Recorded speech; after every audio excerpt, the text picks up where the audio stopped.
It was 12:03 a.m. when the last bus to Oba Market pulled up. Its lights flickered like tired eyes. Its frame groaned as if it hadn't been started in years. Yet somehow, it ran. 5 strangers climbed aboard, each clutching something close: a handbag, a briefcase, a sack, a child, and one held only silence. None of them looked at each other. None of them wondered why the bus was empty, except for the 5 of them. And none of them noticed the driver never turned to face them. Not once. Location: Ojulegba Underbridge, Lagos. The rain had stopped an hour ago, but the air still smelled of thunder. The city was quiet in that eerie, too silent way that Lagos never is. One by one, they boarded. Chika, a nurse on night shift, exhausted, clutching her bag and avoiding eye contact. Alhaji Musa, a wealthy businessman in a crisp white kaftan, talking loudly on a phone that had no signal.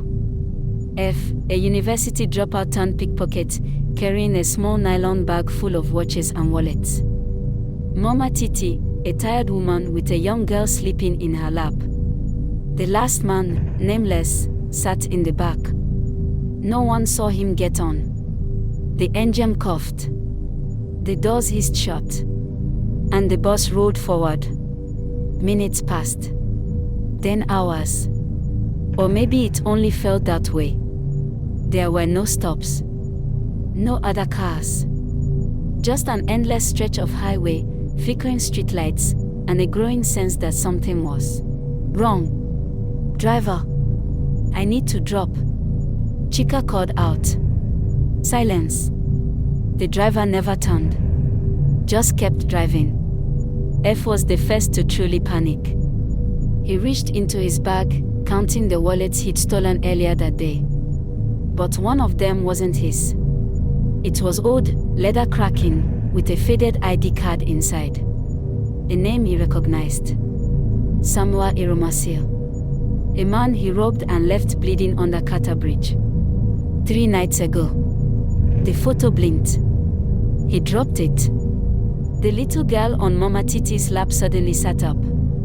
Eyes wide open. She looked at Chika and whispered, "Auntie, why did you let her die?" Chika froze.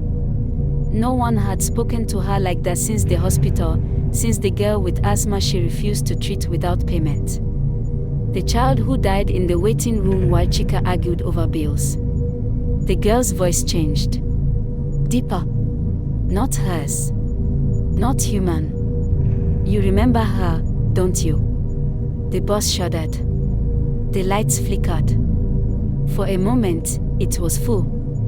Full of silent passengers. All staring. All dead. Alhaji Musa stood and yelled. What kind of nonsense bus is this? I paid good money. He looked out the window. No road. No Lagos skyline. Only water. Endless water. His phone rang. He picked up and heard a voice from the grave. We drowned, Musa. You built that factory on our land. You sealed the drainages.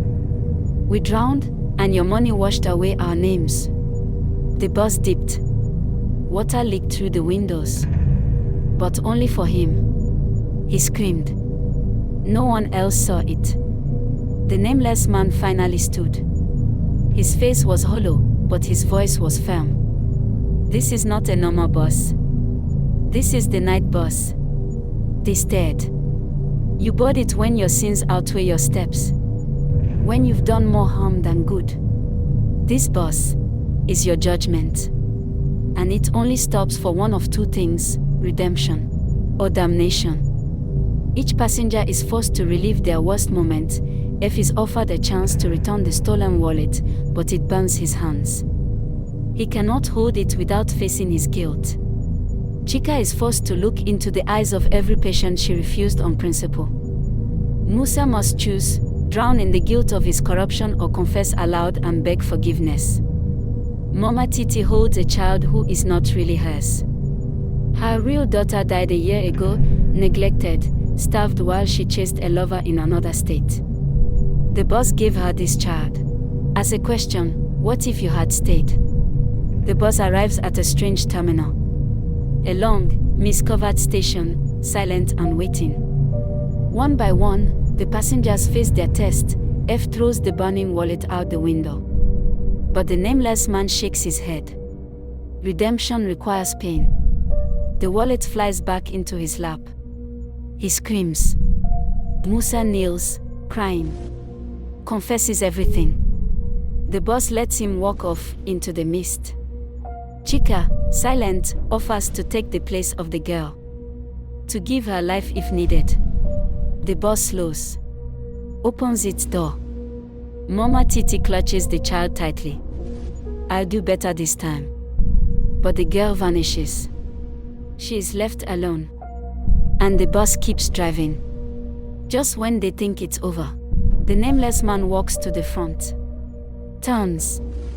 For the first time, they see his eyes. Empty. Endless. He removes his cap. Reveals the bus driver's face is the same as his. He was never a passenger.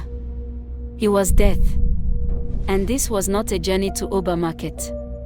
It was the final stop. Chika wakes up. Gasping.